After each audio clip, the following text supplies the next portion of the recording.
नमस्कार मित्रांनो, आपण अंतरिम उत्तर तालिकेसंबंधी जे काही 2 व्हिडिओ केले होते, त्यासंबंधी आपल्यापैकी अनेक जणांनी प्रूफसहित आपल्या व्हिडिओच्या खाली कमेंट्समध्ये माहिती दिली. त्याचाही फायदा बऱ्याच जणांना झाला असेल. या प्रश्नाच्या बाबतीतही असाच एक संभ्रम आहे की याचं नेमकं उत्तर काय येईल, 1984 आहे की 1964 आहे वगैरे. तर खूप जणांनी त्या ठिकाणी या प्रश्नाच्या बाबतीत मत मांडलं. आपल्याला एका मार्काची किंमत 1 वर्षाची असू शकते किंवा त्यापेक्षा जास्तही असू शकते, पडू शकते. त्यामुळे ही किंमत चुकवावी लागू नये आपल्याला. यासाठी आपल्याला परीक्षा परिषदेने जी संधी दिली आपण त्याचा पूर्ण उपयोग करून घ्यायचा आहे. तर इयत्ता 9वीचं हे इतिहास व राज्यशास्त्राचं पुस्तक आहे. त्यामधील या क्लिपिंग्स आहेत, या ठिकाणी दिसणाऱ्या कटिंग्स त्यामधीलच आहेत.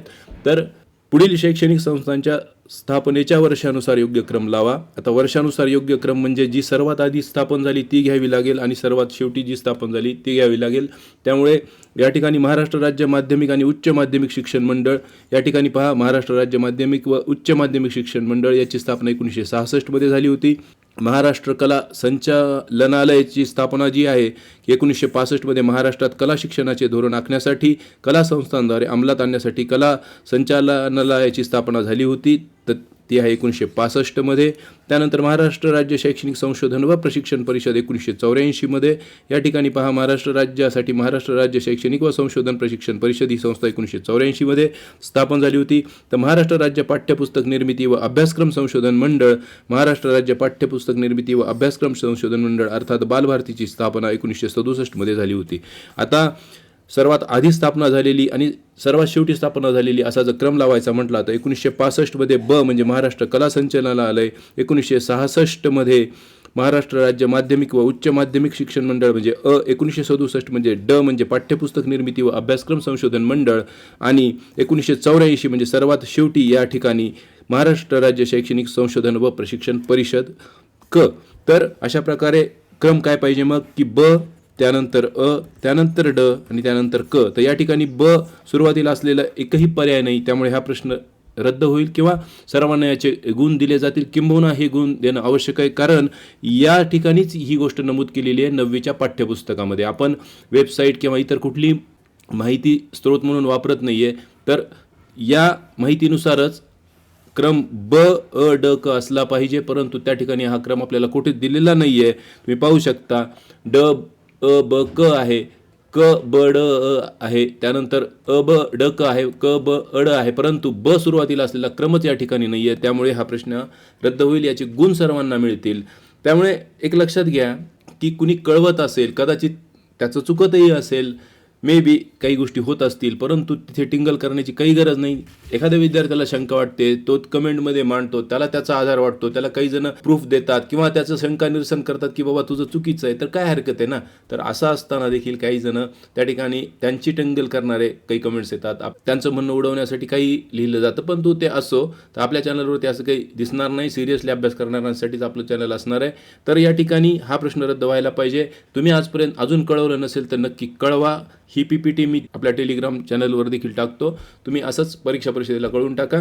त्यानंतर महत्त्वाचं आहे की लक्षात घ्या, यावर्षीचं एका मार्काने माझं जातं आहे अंतरिम उत्तर तालिकेनुसार, असं अनेक जणांनी आपल्या कमेंट्समध्ये लिहिलेलं आहे की 1 मार्काची किंमत मग पुढचं 1 वर्ष त्याहीपेक्षा अधिक वर्ष पडू शकते. आणि आजच आपण जर या परीक्षेला पात्र झालो, पुढे आपण TIITचा अभ्यास करू शकतो किंवा इतर कोणत्या स्पर्धा परीक्षा आहेत त्यांचा अभ्यास करू शकतो. त्यामुळे आपण इतके दिवस अभ्यास केला, TET परीक्षा दिली, आता उत्तर तालिकेसाठी थोडे संदर्भ अभ्यासून आपण माहिती दिली. कदाचित परीक्षा परिषद स्वीकारेल किंवा न स्वीकारेल तो त्यांचा प्रश्न आहे, त्यांचा अधिकार आहे. आपलं काम जे आहे ते आपण करायला पाहिजे. त्यानंतर महत्त्वाची गोष्ट सांगतो की हा आक्षेप आपण का घेतला पाहिजे आणि का व्हिडिओ आपण हे केले किंवा असं म्हणा की का मोटिवेट केलं आपण सर्वांना. तर त्याचं कारण असं आहे, कोणताही गैरसमज पसरवणं नाही. आता या ठिकाणी तुम्ही पहा की महाराष्ट्र राज्यासाठी महाराष्ट्र राज्य शैक्षणिक संशोधन परिषद 1984 स्थापन झाली. ही 9वीच्या पुस्तकातील माहिती आहे. या ठिकाणी पहा की 1963च्या GR नुसार 1964 मध्ये राज्य शिक्षण शास्त्र संस्थेची स्थापना झाली होती आणि 1984 मध्ये विविध संस्थांचं एकत्रीकरण करून पुढे मग राज्य शिक्षण शास्त्र संस्थाचं जे नामकरण होतं ते काय करण्यात आलं होतं 1984 मध्ये की महाराष्ट्र राज्य शैक्षणिक संशोधन व प्रशिक्षण परिषद. तर तीच गोष्ट या ठिकाणी पुस्तकामध्ये दिली आहे. म्हणजे 1984 हेच गृहीत धरावं लागणार आहे परीक्षा परिषदेला आणि त्यामुळे हा प्रश्न सर्वांना गुण देऊन जाणार आहे. तर यासाठी आपण हा व्हिडिओ केला होता की अशा स्वरूपाचे प्रश्न आहेत, त्यामुळे सर्वांनी मिळून एकमेकाला ते जर पुरवलं तर जास्तीत जास्त त्या प्रश्नाचे आक्षेप गेले तर त्या प्रश्नावर विचार केला जातो. कारण महत्त्वाचं काय आहे की ऑनलाईन नोंदणी करायची आहे आपल्या आक्षेपांची, तर त्या ठिकाणी तुम्हाला प्रश्न क्रमांक, पेपर क्रमांक, सेट क्रमांक वगैरे माहिती द्यायची आहे. त्यामुळे ऑटोमॅटिक काय होणार आहे की जो प्रश्न संशयास्पद आहे, ज्या प्रश्नावर सर्वाधिक आक्षेप येतील तर त्या प्रश्नाचा विचार ते प्राधान्याने करणारच आहेत. त्यासंबंधीचे जे काही संदर्भ आहेत ते स्वतः ते हाताळतील आणि त्यात चूक वाटली तर ते बरोबर करतील. त्याहीपेक्षा परीक्षा परिषदेने गेल्या वर्षी काय केलं होतं ते तुम्ही पहा की हे शुद्धीपत्रक आहे. आता या ठिकाणी ही माहिती पहा की 10 नोव्हेंबर 2024 रोजी घेण्यात आलेल्या शिक्षक पात्रता परीक्षा 2024च्या पेपर 1 आणि पेपर 2चा अंतरिम निकाल, या ठिकाणी अंतरिम निकाल आहे पहिला, तर तो जाहीर करण्यात आला होता 31 जानेवारी 2025 रोजी आणि त्या अंतरिम निकालावर 6 फेब्रुवारी 2025 पर्यंत गुणपडताळणी व आक्षेप वगैरे मागवलेले होते. तर या अंतरिम उत्तर तालिकेवर जो काही त्यांनी विचार केला त्यानुसार 10 फेब्रुवारी 2025 रोजी अंतिम उत्तर सूची प्रकाशित करण्यात आली होती.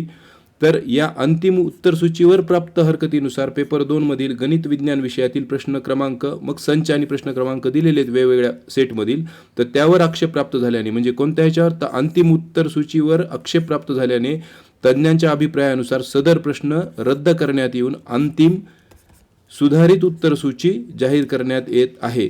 तर याबाबतही कोणाचा आक्षेप विचारला त्यांनी की तो त्या दिवशीच, म्हणजे ज्या दिवशी ही प्रकाशित झाली होती त्या दिवशीच, म्हणजे 10 फेब्रुवारी 2025 रोजी 4 वाजेपर्यंत ईमेलनी पाठवावा असं त्यांनी म्हटलं होतं. म्हणजे लक्षात घ्या की त्यांनी स्वतः इतकी काळजी घेतली की अंतिम उत्तर सूचीवर काही आक्षेप आले तर त्यावरही त्यांनी विचार केला, ते प्रश्न रद्द करून पुन्हा मग अंतिम सुधारित उत्तर सूची जाहीर केली आणि अंतिम सुधारित उत्तर सूची जाहीर केल्यानंतर देखील पुन्हा संधी दिली की 4 वाजेपर्यंत की तुम्ही, म्हणजे आता जी उत्तर सूची जाहीर केलेली आहे आणि याबाबतही पुन्हा कुणाचा आक्षेप असला या प्रश्नाबाबत तर तेही कळवा म्हणून त्यांनी 4 पर्यंतचा वेळ दिला होता. म्हणजे स्वतः परिषद काळजी घेते की आपल्याकडून कोणावर अन्याय होऊ नये, तर मग आपल्याला न्याय मिळावा, आपला एक गुण आपल्याला 1 वर्षाचा, 1 वर्षापेक्षा जास्त काळाचा पडू नये. आजच आपण पात्र झालो तर पुढे TIT देऊ किंवा इतर स्पर्धा परीक्षा, MPSC वगैरे, तलाठी वगैरे कोणत्याही देऊ शकतो. तर त्यासाठी आपलं काम आहे की आजपर्यंत आपण अभ्यास केला, अजून थोडे दिवस, उद्यापर्यंतच आपल्याला काही संदर्भ पडताळावे लागले तर पडताळावे आणि त्यांना कळवावं. आणि ती शंका खरी निघेल खोटी निघेल तो पुढचा भाग आहे. आपल्याला वाटतं ना शंका आहे तर आपण ती कळवायला पाहिजे, त्यावर निर्णय परिषद घेईल. तर मित्रांनो, तुम्हाला तुमच्या रिझल्टसाठी शुभेच्छा. आता त्यानंतर याच परीक्षेमध्ये तुम्ही पात्र ठरावे आणि मग आपल्या चॅनलवर जरी आलात तर पुढे TIT वगैरे परीक्षेसाठी यावे. तुम्हाला पुन्हा एकदा शुभेच्छा देतो. अंतिम उत्तर तालिका आल्यानंतर आपण पुन्हा या संदर्भात बोलूच. तोपर्यंत तुम्ही या ठिकाणी चर्चा करत राहा आणि एकमेकांना ते प्रूफ देखील तुम्ही देत राहाल तर तेवढंच सर्वांचाच फायदा होणार आहे. धन्यवाद.